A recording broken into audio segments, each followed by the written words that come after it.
buhay o kabiguan, ng ligaya o lungkot. Kaya marapat lamang na tanggapin si Jesus bilang tagapagligtas at Panginoon. At matapos yun ay panariwain ang katapatan at paglapit sa Kanya bawat araw o day by day. Ang day by day ay naglalayong umalalay sa pang-araw-araw na pamumuhay. Narito po si Kuya Ed Lapis sa mensaheng pinamagatang Two Natures.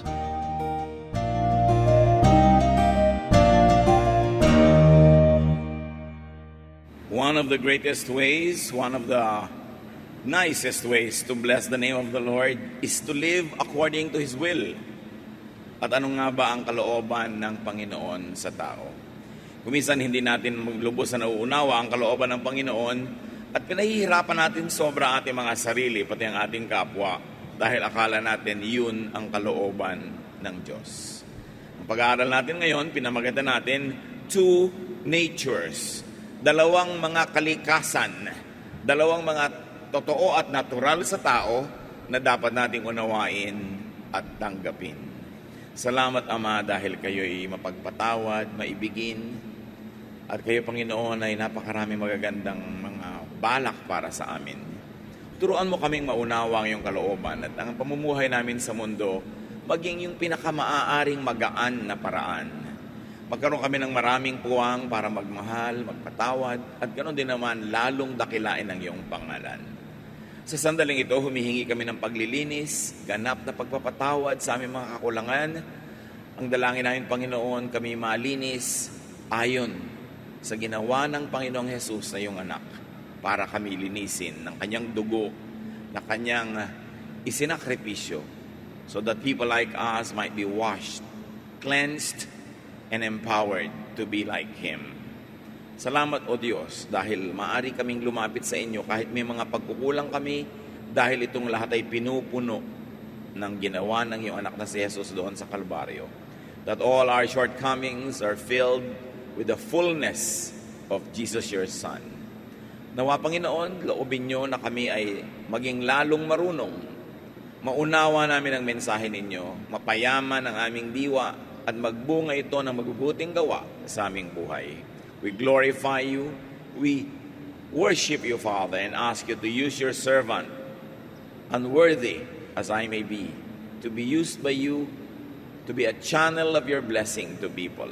Lord, may you be the real speaker. Kayo po ang maging tagapangaral at gamitin nyo lang na daluyan ang iyong mga salitang iyong anak. Bless us, glorify your name, and may we all be edified. Father, we thank you in the name of your Son, Jesus our Lord, our Savior, our friend and teacher. Amen. Two natures. Dalawang likas o kalikasan ng tao. Humans have two natures. One is the personal nature, yung pagiging tao at pagiging unique na mga individual. And under our physical nature, of course, is that we have a physical, under our personal nature is that we have our physical nature or body. Ito ang ating katawan, ang ating mga nararamdaman, ang ating pagkatao. Psalm 103:14, God knows we are made of dust. So alam at hindi nalilimutan ng Diyos na tayo'y gawa sa alabok. Bahagi yon ng ating pagkatao. At kasama rin sa ating personal nature, hindi lang yung physical, yun ding soul or personality. At magkakambal yan. Our blood pressure, our blood chemistry affects our emotions. Kung may mga taong sobrang mainitin ng ulo, magagalitin, madaling sumabog, malamang may sakit sa atay. Kasi ang totoo niyan, yung emosyon natin, sa atay nang gagaling ang napakaraming influence, hindi naman talaga sa heart, which is a pumping station for the blood. Kaya lang nararamdaman natin dun sa dibdib, pag nagsisikip, pag nagagalit tayo, nakakaramdam tayo dun ng luwag, pag natutuwa tayo. But the liver actually affects our behavior. So, meron tayong physical nature. May personal nature tayo, at napakahalagang iyon ay ating huwag lilimutin. kahit natin gaano kagusto maging espiritual, ang ating espiritu ay nakatira sa katawang lupang ito. 1 Thessalonians 5:23, may your spirit, soul, and body be kept healthy and faultless until our Lord Jesus Christ returns. So nawa daw ang ating espiritu, ang kaluluwa at ang katawan ay mapag-ingatan na maging mapanatiling malinis hanggang bumalik ang Panginoong Hesus at yun ang kanyang abutan. So merong espiritu, yun ang galing sa Diyos. Merong katawan, yun ang galing sa lupa. At yung kaluluwa o emosyon, yung personalidad, yun yung pagkatao natin na nililikha ng lahat ng ating nature and nurture. Kung ano yung likas at totoo sa atin, sa ating pagkakapanganak, mga genetic realities, at yung influence din ng environment ng ating mga natutunan, nalaman, yun ang lumilikha ng ating personalidad. Kaya ang lahat ng yan ay totoo sa ating buhay. Meron pang isang nature. Aside from the physical nature, we have a God nature or the Spirit. Yan ang napakalaking himala. Espiritu ng Diyos, pinatahan, pinatira sa lupang katawan at tayo ang naging bunga, mga tao, humans. 1 Corinthians 3:16, God's Spirit lives in you. So merong God's Spirit at merong you, yung katawan. Doon pa lang nakikita na natin yung dalawang personality. Yung you, yung ikaw, yung ako, yung tayo, at yung God's Spirit na nakatira sa atin. At pag pinagsama mo yung dalawang yon, yun ang buong kalikasan ng tao. Now, the God nature is perfect. It is holy. Meanwhile, dust is not. While the God nature or the Spirit is perfect, apparently imperfection or sin entered the mix. Pag sinasabi sa Bible na sin at sinasabi sa Tagalog na kasalanan, hindi lagi ang ibig sabihin nito yung ang dumi-dumi mo, ang sama-sama mo, sinasadya mong kalabanin ng Diyos. Because sin, actually, coming from the original word, only means missing the mark. Hindi mo tinamaan bullseye yung dapat tamaan. In other words, ang grade mo hindi 100. Pag ang grade mo less than 100, yun ang tinatawag na sin. So it can be 99, it can be 98, it could be 70, it could be 2. Yun ang tinatawag lang na hindi mo naabot yung ideal. Hindi mo naabot yung perfect. And because perfect is 100%, sinlessness is 100% holiness, it is expected that because the Spirit of God lives in imperfect dust, magkakaroon talaga ng sin ang tao. Dapat din natin kung minsan isaayos ang pagtingin natin sa ibig sabihin ng kasalanan. Hindi ibig sabihin laging ang dumi-dumi-dumi, matigas ang ulo, masama. Hindi lang naka 100. Yun ang kahulugan. Ezekiel 28:15, you were blameless in your ways from the day that you were created until iniquity was found in you. Sino ang kausap? Mula sa panahon na ikaw ay nilikha, ikaw ay walang sala, walang kasalanan, perfect, hanggang natagpuang meron palang imperfection sa iyo. So here we see a move from a perfect to an imperfect state. This is thought of by many theologians as a reference to the fallen Lucifer, later called Satan. Iniisip ng maraming mga theologians na ito ay may kinalaman kay Lucifer na sabi, you were perfect until imperfection was found in thee. At wala namang ipiniliwanag sa Biblia kung paano yun nangyari at kung saan nagmula yung imperfection na yun, kung si Lucifer man o ng tao. But eventually, this element of a fallen nature, imperfection, meaning missing the mark, therefore meaning sinfulness, also entered human nature. Inaakala ng maraming theologians na unang nagkaroon ng imperfection ang dating perfect na si Lucifer, naging fallen angel, at kanyang ininfluensya ang tao para matulad din sa kanya na magkaroon ng imperfection at maaari ring i-apply that man was perfect until imperfection was found in him. At agad-agad na-discover yun. Dadalawa pa ang tao, lumabas na yung kalikasan na yon, na may banal na kalikasan ang tao at meron ding makasalanang kalikasan naghalo sa isa lamang na individual. Apparently, imperfection in humans also came this way, from within. Galing sa kalooban ang pagiging less than perfect, ang pagiging less than 100, likas sa pagkakagawa. Genesis 6, 5-7. The Lord saw how bad the people on earth were, and that everything they thought and planned was evil. He was sorry that He had made them. Isa pang hiwaga na hindi naman pinapaliwanag, pero ikinalungkot ng Diyos na nilikha pa niya ang tao. Alam niyo ang kasunod nito, di ba? Pinabaha, nilunod ang daigdig, konti lang ang itinira, yung matuwid na si Noah at ang kanyang pamilya. Pero dahil tao mula din sa kanila, pumasok na naman ang kasalanan sa lahat ng mga ipinanganak at naging tao na naman dito sa mundo.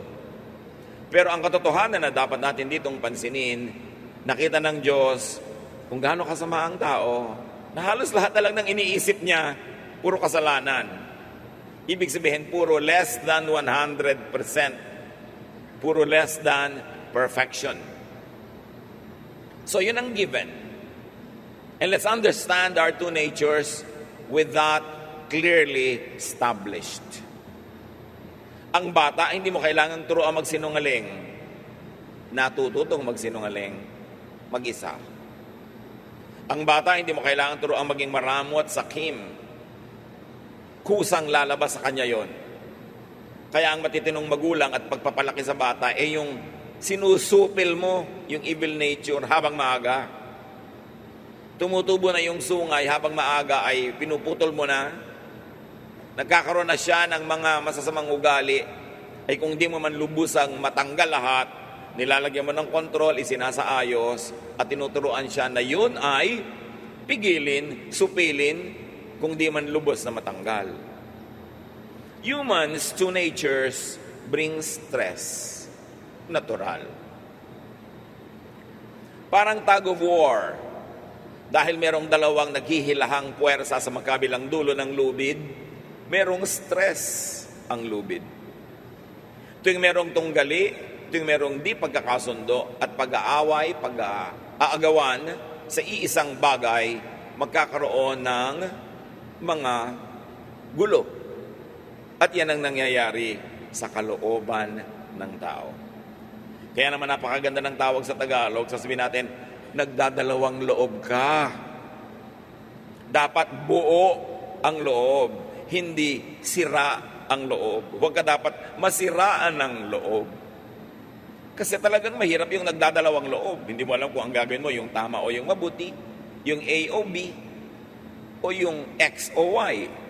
But it always happens kasi nga meron tayong two natures. Para itatwa at itanggi mo yon, mahihirapan ka lang lalo sa buhay. At para asahan mo sa isang taong perfectly holy siya, perfectly good, mahihirapan ka lang, mabibigo ka lang. So you start dealing with yourself and with others from a very truthful foundation.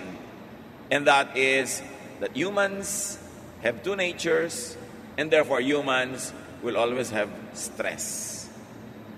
Matthew 26:41, Jesus says, the spirit is indeed willing, but the flesh is weak. Ang Panginoong Hesus mismo ay kinikilala niya ang katotohanan. Sabi niya, ang espiritu ninyo gustong-gustong sumunod sa akin, pero mahina ang inyong mga katawan. Mahina ang inyong mga naturalesa. Kaya nagdadalawang loob kayo at nalilito kayo at madalas ang nananaig ay yung inyong katawan. Kaya ayan yung mga kasama niya, sabi niya, huwag kayong matutulog, tulungan niyo ako manalangin. Nanalangin lang siya sandali, nung balikan niya, tulog lahat. Nanaig yung human nature. Kaya sabi ng Panginoon, the spirit is willing, but the flesh is weak. Here, the spirit and the flesh are differentiated by Jesus. Paano kaya natin i-differentiate yan sa tao? Sa mahal mo sa buhay, na alam ko anong gusto mo at kung anong tama, sinisikap na gawin yung gusto mo at tama, pero nagkakamali pa rin. Kaya mo bang sabihin na, your spirit is really willing to be faithful, my husband, but your flesh is weak? Your spirit is willing, my wife, to be an ideal woman, but your flesh is weak. Anak, your spirit is willing to be a great scholar, but your flesh is weak. Hindi mo gagamitin yon para mangonsinti. Pero kung inuulit-ulit mo kahit sa loob lang ng puso mo yon, luluwag sa dibdib mo kung paano mo tatanggapin ang mga katotohanang di mo naman mabago kahit magpasirko-sirko ka pa o tumalon sa ilog. Yun pa rin yung anak mo, yun pa rin yung asawa mo, yung ka pa rin. Luluwag ang dibdib mo, tanggapin mo lang na may espiritu talaga na perfect at may katawan at kaluluwang hindi perfect at magkasama yon sa iisang tao. Patuloy na nagtutunggali, nag-aaway, nagtatalo at madalas ang nananalo ay yung kahinaan ng lupang katawan. Romans 7:14 to 15, sabi ni Pablo, na napakaganda ng analysis dito sa bagay na ito. We know that the law is spiritual, but I am merely a human. In fact, I don't understand why I act the way I do. I don't do what I know is right.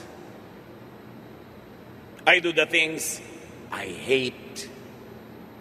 Although I don't do what I know is right, I agree that the law is good. So I am not the one doing these evil things. The sin that lives in me is what does them.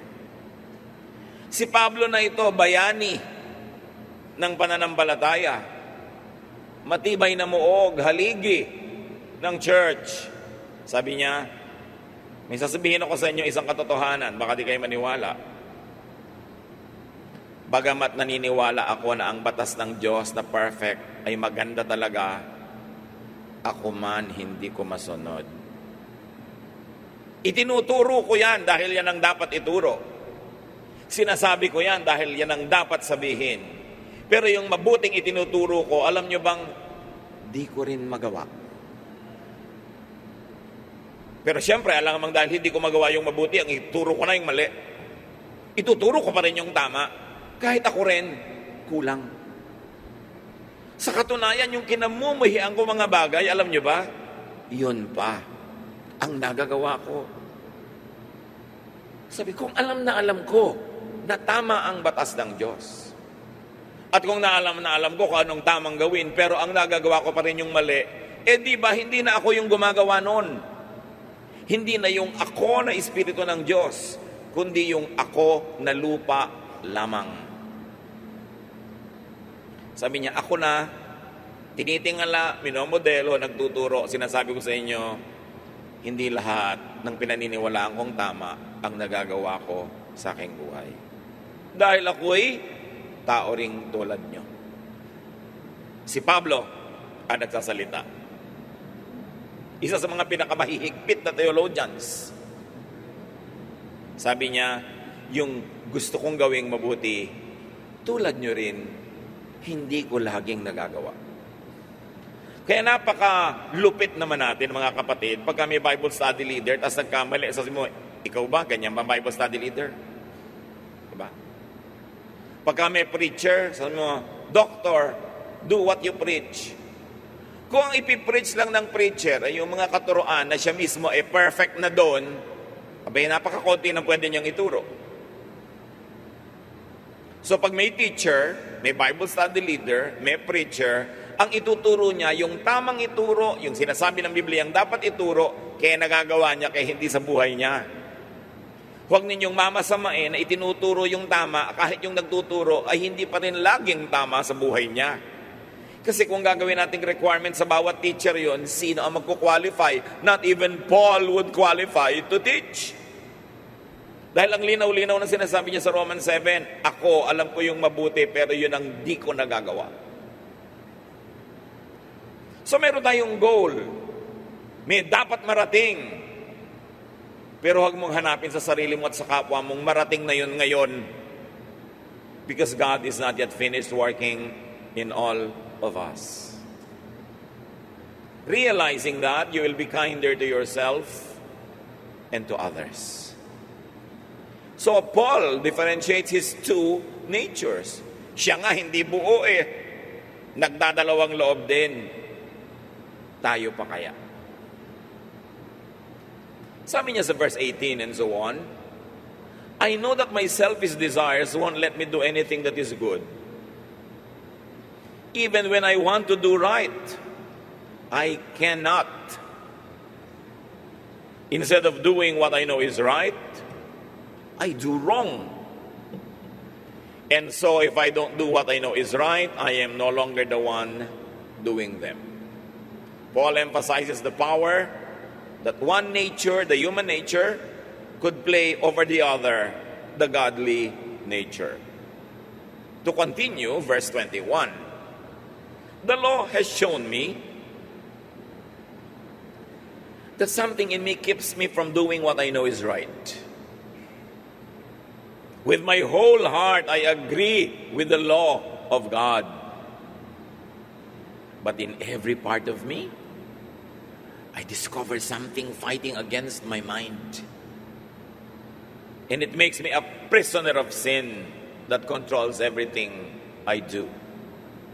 Remember, this is Paul speaking. The theologian, the church planter, the father of many churches that he planted. He says, sa isip ko, alam kong tama. Pero meron ding nabubuhay sa aking naturalesa na hindi tama ang ginagawa, kundi yung mali. Verse 24, what a miserable person I am. Who will rescue me from this body that is doomed to die?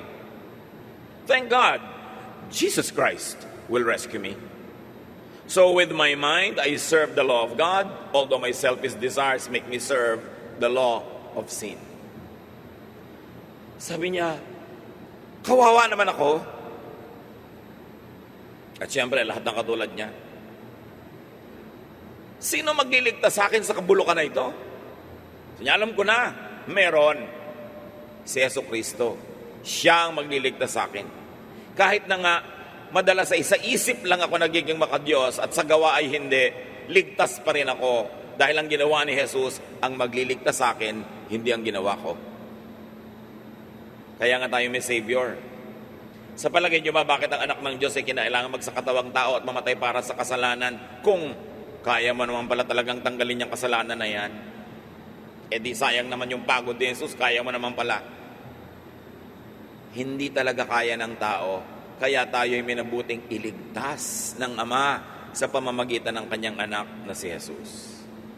Paul very wisely identifies the solution. The rescuer, the Savior, from the split personality, from the two-sided nature, from the problem. And that Savior, solution, rescuer is Jesus Christ. Kaya may tagapagligtas. How can and how does Jesus save us from our two natures? Maya-maya, babalikan natin ang usapin na yan. Meanwhile, balikan muna natin ang two natures. Two natures naturally make people miss the mark, therefore commit sin. Hindi ka lang naman kasi spirito nakatira yung spirito mo sa katawan. Yung katawan mo, lupa. Yung lupa, hindi perfect. Natural lang na hindi ka makaka 100. Sumaya ka na sa 99, 85, 75. At kung minsan, kung 34, charge to Christ. Yung mga score niya, mga grade niya, ibibigay niya sa'yo. Taas ulit ang grade mo, magiging 100. Hindi dahil sa'yo, kundi dahil binigyan ka niya ng grade niya. 1 John 1, 8-10. If we say that we have not sinned, we are fooling ourselves, and the truth isn't in our hearts. If we say that we have not sinned, we make God a liar. So pag meron daw taong nagsasabing, hindi ako makasalanan, sinungaling ka. At ginagawa mo rin ng Diyos sa sinungaling kasi Diyos na ang nagsabing, actually, makasalanan ka, anak. Sino man ang nagpapanggap na wala siyang kasalanan, yun ang ginagawa, nagpapanggap, nagbabalat kayo. Sino man ang nagbabanal-banalan, ay umaarte lang dahil walang sinless. Lahat may kasalanan. Niloloko daw natin ang ating sarili pag pinapapaniwala natin ang sarili nating banal nga tayo. Kasi hindi. At alam yon ng Diyos. Man missing the mark, man acting less than perfect, man committing sin is taken by the Bible as a given, understood as natural. So pag sinabi ng anghel sa Diyos, Diyos, nagkasala na naman po si Petra, ang sabi ng Diyos, natural, tao Ikaw na magulang, kilala mong anak mo. Alam mo mga kahinaan niya. Pag may nagsumbong sa'yo na may nagawa na naman siyang mali, di ba sa loob-loob mo lang, sinasabi mong, expected. Anak ko kilala ko. Yun talaga gagawin yan. Hindi mo laging ipinapakita sa labas na tanggap mo na yun. Kung wari, magagalit-galitan ka pa. Para ko niya laging ulitin. Pero ang totoo, sa loob mo magulang, alam mong, ganyan kasi yan Kaya nga mga magulang ang lagi nagja-justify sa anak. Sasabihin sa teacher, huwag mong masabing bobo ang anak ko. Ano po ang anak nyo? Slow learner. Kasi nung maliit yan, nabagok. Nahulog yan sa mesa at natumba yung mesa, nadaganan pa yung ulo niya. So naintindihan ko kung bakit siya slow learner. Sa palagay nyo ko ang magulang ang umiintindi sa anak. Diba kahit na yung anak ng rape, pumatay ng 5 tao, sasabihin pa nung nanay, mabuti ang anak ko. May nanay bang nagsabing masama yung anak ko? Kasi naiintindihan nyo, di ba? Kasi mahal nyo. Gaano pa kaya tayo kamahal ng Diyos? At gaano pa tayo naiintindihan ng Diyos para niya tayo i-condemn? Siya naman tong gumawa sa atin. Siya ang nag-isip na gawin tayo. Siya ang lumikha ng lupa at nilagyan niya ng kanyang espiritu. Higit kanino man, siya ang nakakaunawa na meron tayong imperfection. Mas mabait pa ba tayo sa Diyos? Kung gaano tayo kabait sa mga anak natin, i-extend naman natin sa iba, ituring din natin anak natin sila. Hindi yung anak lang natin ang mabait at lahat ng kabarkada niya ang masama na naggumon sa kanya sa bisyo. Kasi yung mga magulang ng kabarkada niya, yun din ang sinasabi, ang anak ko yung mabuti, yung kabarkada niya masama. Ang pinagkaiba ng makadiyos sa hindi makadiyos ay ito.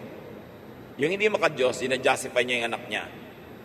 Yung hindi makadiyos, pati anak ng iba, inaari niyang anak niya. At hanggat maaari, inuunawa din niya at minamahal. Dapat may pagkakaiba. So dalawa, ang kalikasan ng tao. Sa simula pa lang, yun na ang totoo. Kaya lang naman tayo nagkakagulo because we are in denial. Pagka merong babaeng magpapakasal, tuwang-tuwa, blushing. Pagka-counseling kami, kakausapin ko sarilinan, Iha, bakit mo papakasalan niyang lalaking yan? Kasi po, he's almost a perfect man. Mahal na mahal ko po siya. Faithful ba siya sa'yo? Opo, ang faithful niya. Sa palagay mo ba, magiging faithful yan buong buhay? Upo. Naku. Baka hindi ka dapat pakasal. Baka ka mabigo. Hindi po. Ay, pagka hindi mo handa na mabigo, huwag kang pakasal, ha? Kasi ang dami nabibigo. Expect the best. Hope for the best. Pray for the best. Pero ihanda mo ang loob mo. Kasi hindi perfect yung papakasalan mo. Hindi pang konsente, ha? Huwag niyong babaliktarin yan. Dahil hindi naman sa lalaki sinasabi yun. Doon sa babae. Ikaw din lalaki, yung papakasalan mo, kala mo perfect. Dapat pagpapakasalan mo ang tao, kasama yung pagtanggap na maaari siyang mabigo, maaari kanyang biguin, maaari siyang magkamali, magkulang, pero itutuloy mo pa rin ang pagiging mag-asawa niyo. Huwag kang kapapakasal, yayakap sa tao na ang niyayakap mo isang ilusyon, isang panaginip, na pag nagising ka, hindi yun ang katotohanan. Dahil ang totoo, people have two natures. So man's two nature must be harmonized. Hindi pwedeng laging hati. Ayaw ng Diyos ng hati. Ang laging gusto ng Diyos, oneness, unity. Ayaw niya ng division. Human duality could only be harmonized and unified by oneness. By being one. By being one whole. A one-half Christian is a one whole nonsense. Dapat buo. Paano yun? Ang tanong agad, paano ko mabubuo? Dalawa nga ako. So the requirement of one or for oneness or wholeness, dalawa. One, complete holiness and spiritualization of the body, which is not shown to be possible or doable. So ano po ang isa na pwedeng paraan para maging buo at kumpleto ka, na yung buong katawan mo ay ma-perfectly holy, which human history has shown to be undoable. Hindi yun ang solusyon. Hindi pwedeng gawin mong perfectly holy yung body, yung human nature, yung soul. John 3:6. What is born of flesh is flesh. And what is born of the Spirit is spirit. Si Lord Jesus ang nagsasabi, yung laman, laman. Yung espiritu, espiritu. Hindi mo maiiba yan. John 3:6, sa contemporary English version, humans give life to their children, yet only God's Spirit can change you into a child of God. So, ang requirement, maging completely holy ang iyong body or a complete reconfiguration of the body or sin through cleansing and forgiveness. Paano ka magiging malinis? One, huwag kang magiging marumi kahit kailan. Pwede ba yun? Alam nating hindi. So number 2, paano ka magiging malinis? Magpalinis ka kay Jesus. While your body cannot be completely spiritualized to make it perfectly holy, the Spirit of Jesus and the blood of Jesus can change your status into perfectly holy because it is given freely to those who believe. 1 John 1:7, and the blood of His Son Jesus washes all our sins away. Yun pala. Tanggapin mo na lang na marumi ka at magpahugas ka. 2 Corinthians 5:17, anyone who belongs to Christ Jesus is a new person. The past is forgotten, and everything is new. Sabi ng other versions, anyone who is in Christ is a new creation. The old is gone, the new has come. Kung minsan nagiging oppressive ang verse na ito, pag binasa mo na dapat born again ka na, completely, perfectly new ka na. Bakit may natitira pang old nature? Wrong reading. Dahil ang sabi, anyone who belongs to Christ is a new person. The past is forgotten. Hindi the past is changed. The past is forgotten. By whom? By God. Nagiging malinis ka, hindi dahil talagang malinis ka, nililimot ng Diyos ang iyong karumihan. Hinuhugasan ka ng dugo ni Kristo at nagiging bago ka, hindi doon sa actual life mo nagiging bago ka sa tingin ng Diyos. Kaya yun naman mga iba, pinapahirapan ng kanilang kapwa, no? Sasabihin nila, aba, na born again ka na kahapon, dapat perfect ka na today. Ganyan ba? Ganyan ba nagba-Bible study? No? Pang-blackmail sa mga nagba-Bible study, nagche-church. Sasabihin mo, talaga, perfect ako sa tingin ng Diyos. Wala akong kasalanan dahil nilimot ng Diyos. Pero sa totoo lang, heto pa rin ako, split personality pa rin. May spirit ng Diyos at nasa katawan pa rin ako. So huwag mong hanapin sa akin in real life yung perfection. Yung perfection is a legal status that was freely given to me by heaven. It will take effect when I die. But while I'm alive, you and I must accept the fact that we have two natures. At nandyan pa yan. Kahit gaano kalaki ng Bible na dala mo, kahit gaano karami ng dala mong mga verses sa utak mo, kahit 1,000 taon ka na nag-church, hindi ka pa rin perfect. At huwag mong asahan sa kapwa mo mananampalataya yun. Papahirapan mo lang ang buhay mo at sarili mo sa kakitira ng ganung uri ng pananaw. This is how Jesus Christ is the solution, the rescuer, the Savior. Colossians 1:17, He Himself is before all things, and in Him, all things hold together. Sabi ng CEV, God's Son was before all else, and by Him, everything is held together. Nasa kamay niya kung bakit perfect tayo sa tingin ng langit, kahit sa tingin ng kapwa, at alam naman natin, hindi naman tayo perfect. Siya ang nagme-maintain ng salvation natin, hindi ang ating performance. Siya ang nagme-maintain ng ating holy status, perfect status, Son of God, in the eyes, in the court of heaven. Kaya pag namatay ka at humarap ka sa Diyos, ang judgment niya, perfect. Bakit perfect? Because your sins are forgotten. Because your sins are washed by the blood of Jesus. So the old divided person becomes a new one person when you believe in Jesus. The divided past is forgotten by God. At sino man dyan ang makatotohanan, mag-isip, alam nyo, na hindi naman ko na born again kayo last week, last year, 10 years ago. Nawala na ang lahat ng init ng ulo nyo, nawala na ang lahat ng desires nyo sa buhay, nawala na lahat ang inyong mga masasamang ugali. Pero dapat naman syempre nagbabago, nag-i-improve because we change from glory to glory to glory. Pero isang malaking ilusyon na asahan mo na makakarating ka sa perfection this side of eternity. And you will oppress people around you if you expect them to be perfect. Yes, they are perfect in the eyes of God. Yes, they are perfect by the blood of Jesus, but not by their performance. Not by the body, not by the self, not by the soul. While the believer is already a new creation by legal status, he is not yet totally new in real life. And no amount of religious denial can change the fact, because Paul, the ultimate theologian, already said it. Ako alam ko ang tama, itinuturo ko ang tama, pero di ko rin magawa lagi. Dapat nating tanggapin ang katotohanan. That a new creation doesn't mean a totally brand new, mature person. It is a seed. Dahil born again ka na, dahil new creation ka na, may potential ka na ngayon na maging maka-Diyos, dati wala. May kakayanan ka na ngayon na sumunod, dati wala.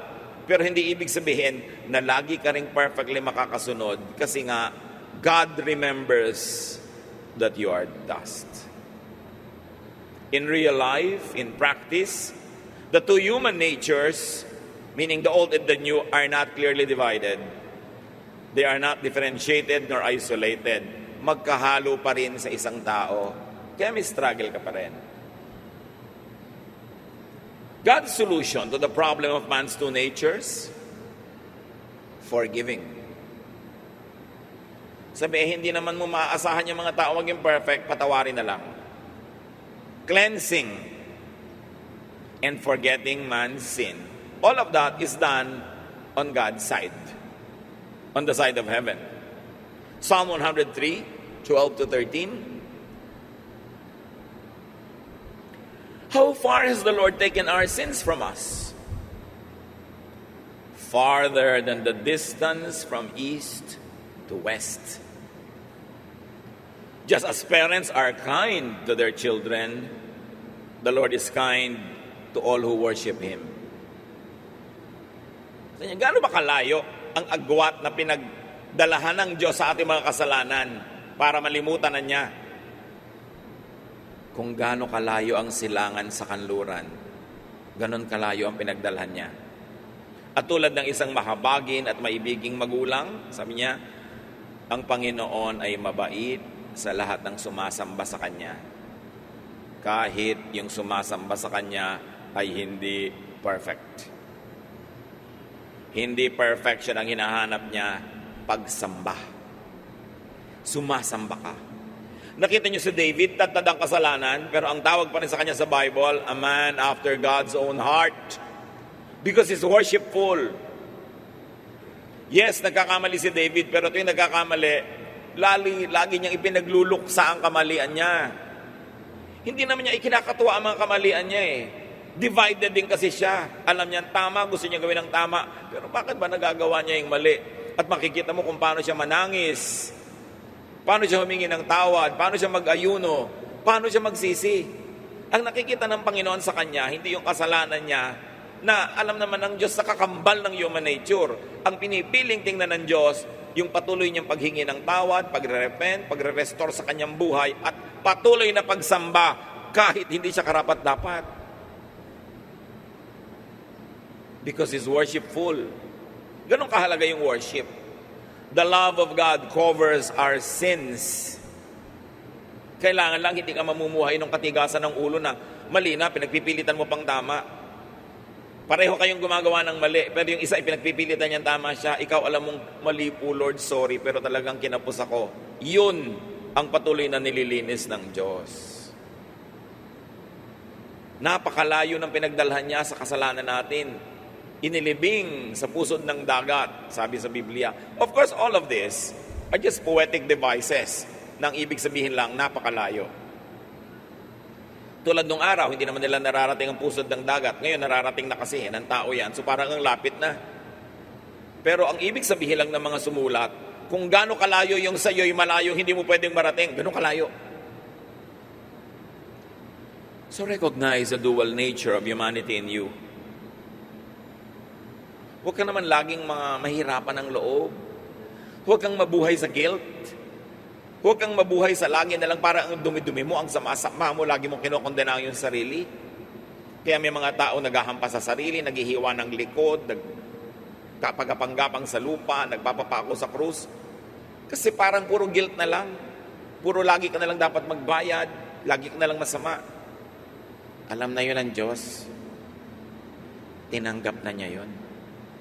Minamahal ka pa rin niya sa kabila ng lahat.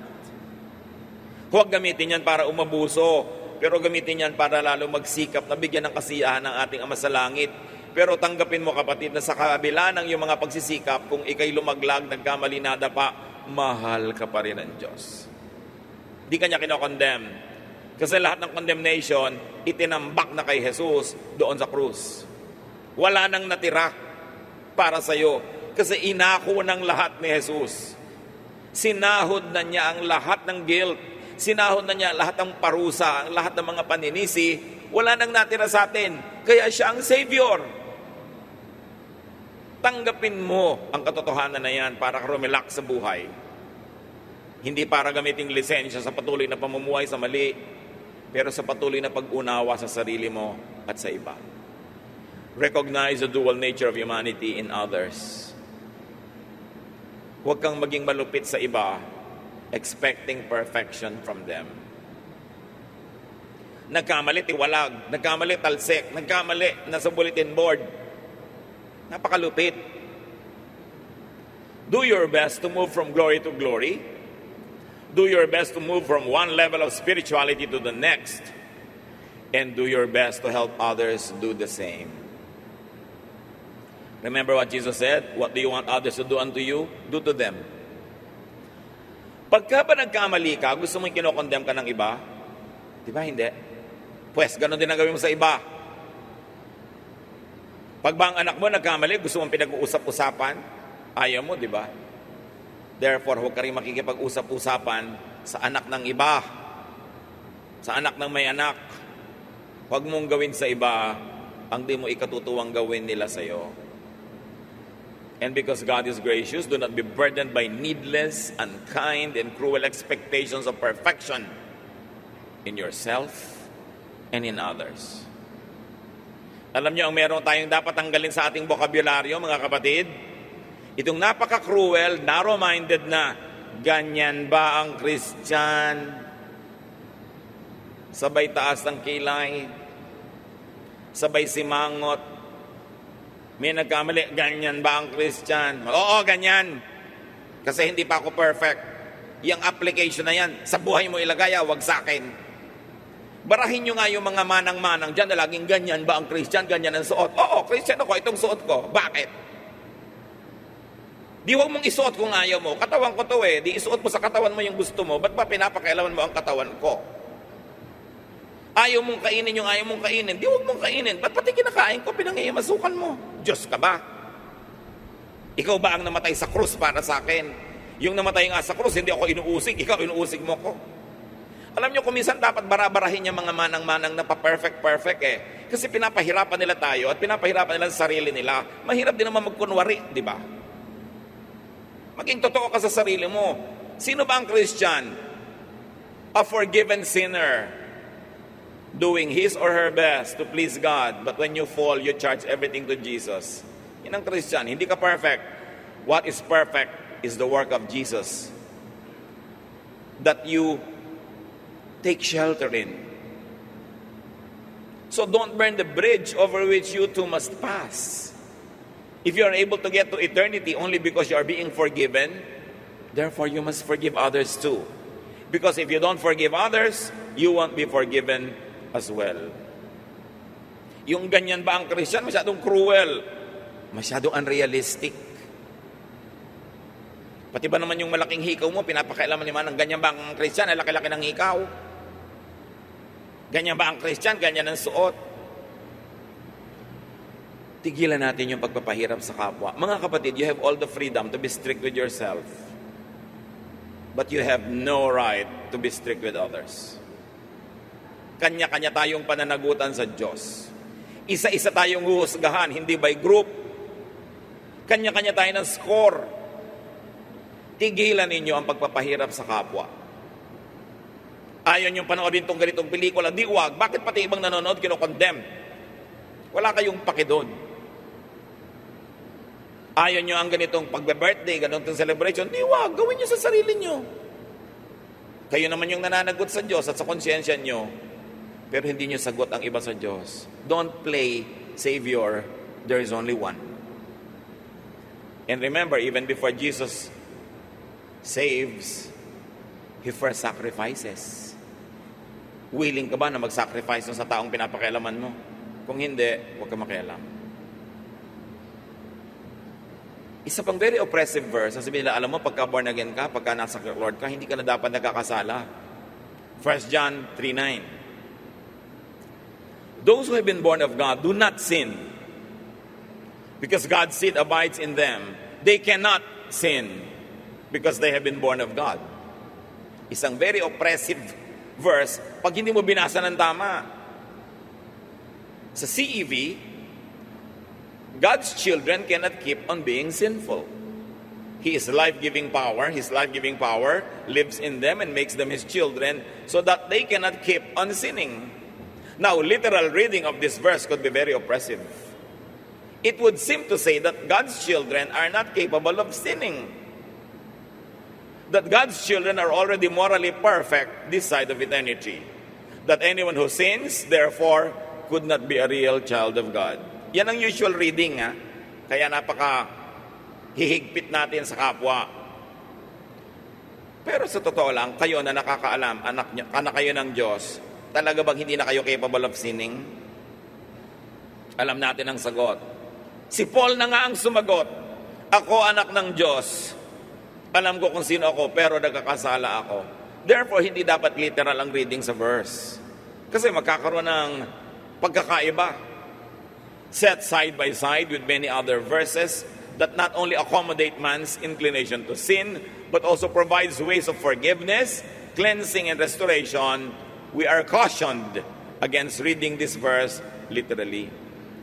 In fact, on the contrary, 1 John 1, 8 to 10, if we say we have not sinned, we are fooling ourselves, and the truth isn't in our hearts. But if we confess our sins, He can always be trusted to forgive us and take our sins away. If we say that we have not sinned, we make God a liar. 1 John 2:1. My children, I am writing this so that you won't sin. But if you do sin, Jesus Christ always does the right thing, and He will speak to the Father for us.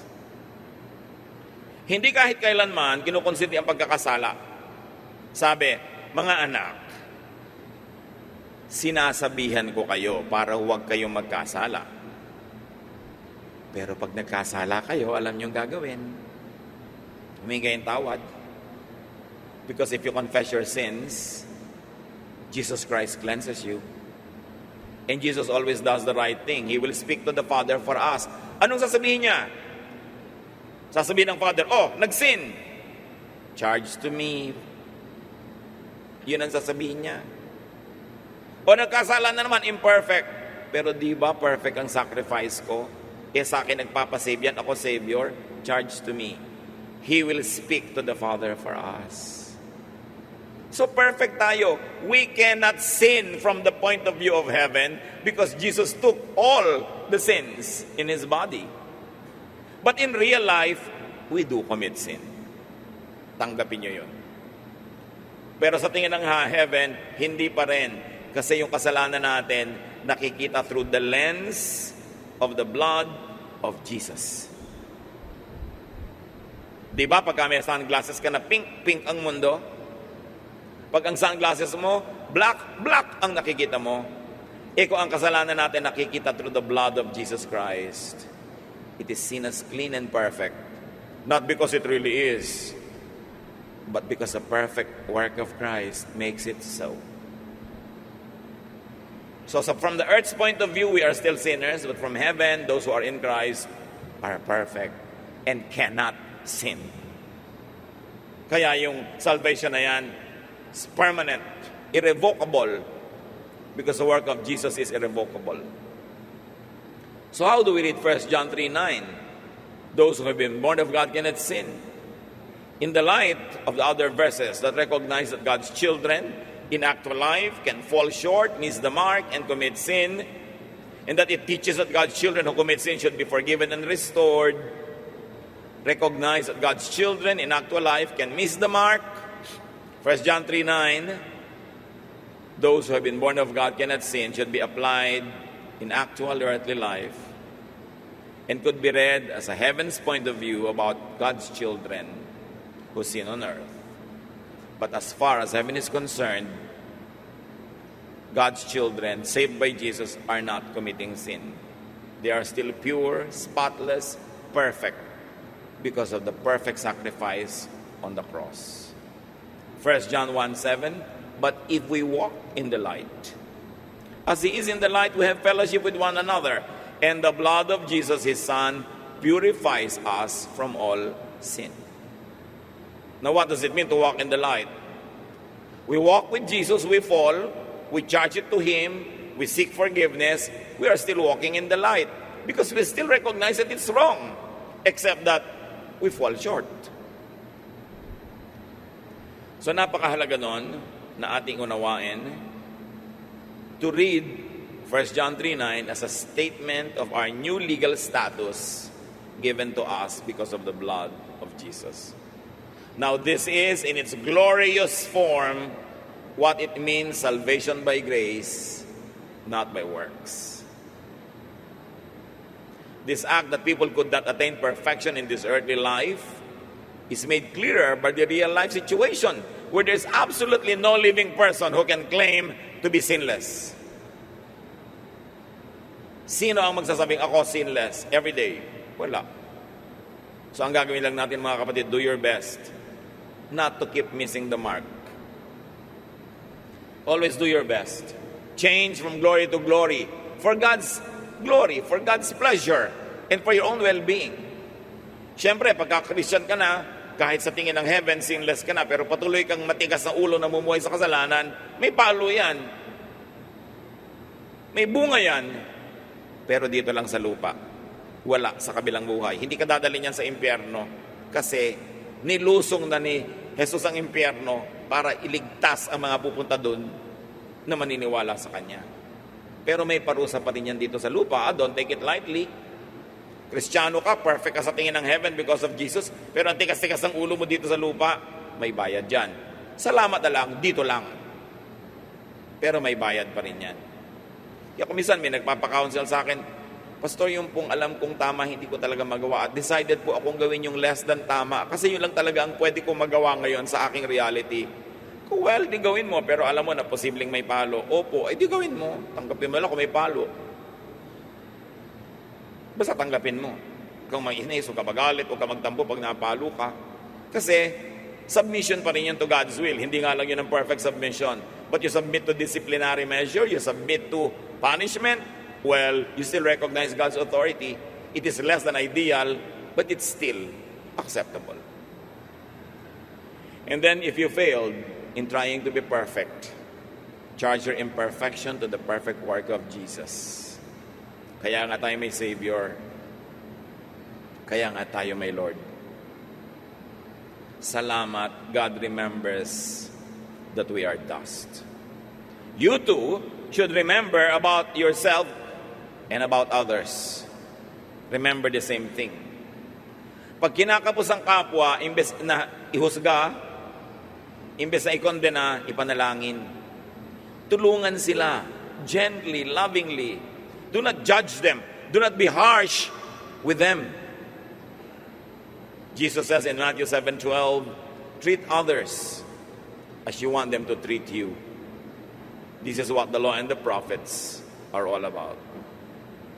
You could love like Jesus only when you recognize and accept that this side of eternity, humans, though they are God's children, still have two natures. Aim high. Do your best. But when you fail, you have a Savior. Enjoy that grace and extend that grace to other people as well. Ama namin sa langit, nawa po ay nalulugod kayo sa mga pagsisikap na yung mga anak na mamuhay sa pinakatama, pinakatuwid na paraan. Nagpapasalamat kami sa marami nang na-accomplish sa aming pagsisikap na sumunod sa inyong mga yapak. Subalit salamat din, Panginoon, na sa aming mga pagkukulang, may pampuno. Bawat pagkakasala namin may katapat na pagpapatawad dahil lahat ng ito ay inako na aming tagapagligtas na yung anak na si Jesus. Turuan mo kaming maunawa yung liberty in Jesus, the freedom in Christ, while at the same time not taking it as a license to live intentionally ungodly lives. Kundi magamit namin ito na pampuno doon sa mga lugar na talagang anuman ang pagpipilit namin, kami kinakapos at kinukulang. Salamat at may ganitong provision. At nawa kung anong kabaitan mo ang iniintay naming tanggapin namin, ito rin ang kabaitang handa kami't nakalaan na ibigay sa aming kapwa. Pagbulay-bulayan pa natin mga kapatid sa ilang saglit ng katahimikan, kung anong kahulugan ito sa pang-araw-araw na pamumuhay natin at pakikitungo natin sa kapwa.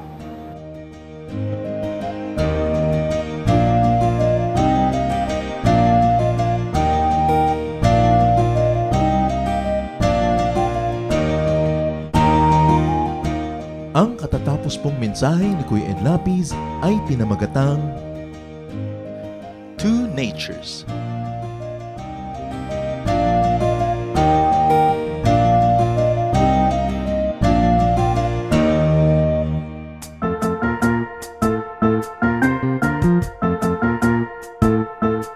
Oras na po para pansamantalang magpaalam ang programang Day by Day. Tayo po'y magsama-sama tuwing ika-6 hanggang ika-7 ng umaga, araw-araw.